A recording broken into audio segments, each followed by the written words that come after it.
നമസ്കാരം, നമസ്തേ തിരുവനന്തപുരത്തിലേക്ക് സ്വാഗതം.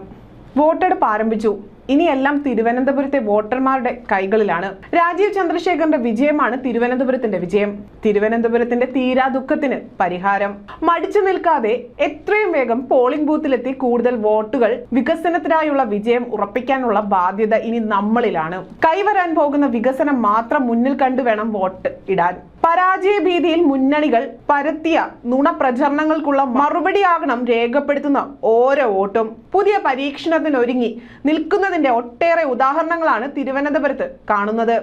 വമ്പിച്ച ഭൂരിപക്ഷത്തോടെ രാജീവ് ചന്ദ്രശേഖറിനെ വിജയിപ്പിച്ചു വേണം പകരം വീട്ടേണ്ടത് എന്ന സംസാരം തിരുവനന്തപുരത്ത് ആകമാനം കേൾക്കുന്നുണ്ട്. ഇത്രയും വേഗം എല്ലാവരെയും കൂട്ടി ബൂത്തിലെത്താനുള്ള സമയമാണിത്. അറച്ചു നിന്നുകൂടാ. രാജ്യത്തിന്റെ മറ്റു ഭാഗങ്ങളെ പോലെ വികസനം നമ്മളിലേക്ക് എത്തട്ടെ. വികസന വിരോധികളായ ഇടത് വലത് മുന്നണികൾ പരസ്പര ധാരണയോടെ BJPക്കെതിരെ കൈകോർക്കുമ്പോൾ അത് മനസ്സിലാക്കി മറികടക്കാൻ എത്രയും വേഗം ബൂത്തിലെത്തി വോട്ട് രേഖപ്പെടുത്തണം. ജനങ്ങളുടെ ഭാവിയെക്കുറിച്ച് ചിന്തിക്കാത്തവരെ തള്ളിക്കളയണം. അതിനുള്ള ഉറച്ച മനസ്സ് തിരുവനന്തപുരത്തുകാർക്കുണ്ടാകണം. പറ്റിയ അബദ്ധം വീണ്ടും സംഭവിക്കാതിരിക്കട്ടെ. ഇങ്ങനെയൊക്കെയാണ് തിരുവനന്തപുരത്തെ സംസാരം. വരാൻ പോകുന്ന സൗഭാഗ്യങ്ങളെ ഓർത്ത് തിരുവനന്തപുരത്തെ വോട്ടർമാർ ഒന്നാകെ ബൂത്തിലേക്ക് എത്തുന്ന കാഴ്ചയാണ് ഇപ്പോൾ കാണുന്നത്. നാളിതുവരെയുള്ള എല്ലാ സിദ്ധാന്തങ്ങളെയും ഇക്കുറി തിരുവനന്തപുരം മറികടക്കാനാണ് സാധ്യത. ലക്ഷ്യങ്ങൾ ആ വഴിക്കാണ്. വീഴ്ചകളിൽ നിന്ന് പാഠം പഠിക്കാനും കര കയറാനുമുള്ള നിശ്ചയദാർഢ്യം തിരുവനന്തപുരത്തെ ഓരോ വോട്ടർമാരുടെയും മുഖത്തുണ്ട്.